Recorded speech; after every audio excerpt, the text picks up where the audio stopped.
You're still watching JoyNews Interactive with me on PTCB. Now, before I check out what's trending on Twitter, let's talk about gospel music and being a gospel musician.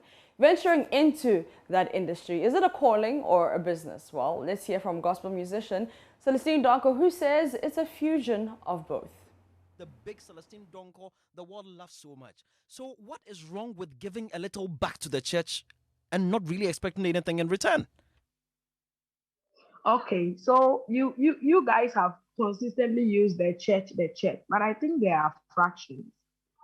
There is my local church where I attend, where by my personal decision, I feel I owe my service to that church, Yep. and therefore, it is not even morally okay for me to talk about money when it comes to my local church.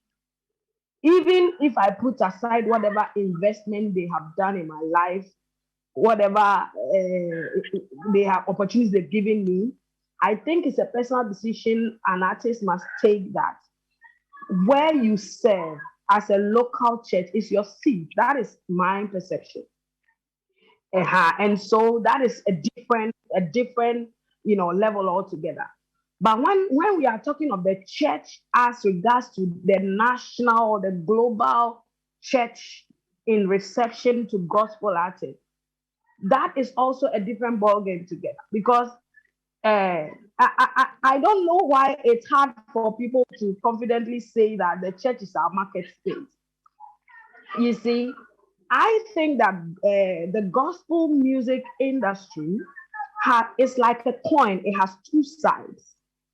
It is 100% ministry on one side of the coin and 100% business on one side of the coin.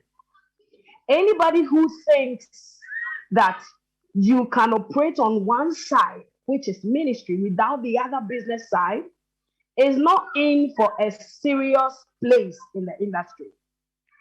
It's not in for a serious place in the industry. And anyone who thinks you can be on the business side of the coin without considering the ministry side also is not complete. So they are like two channels. They are so parallel. They run together for the success of the gospel industry. It cannot work on one side of the coin. Celestine, And that is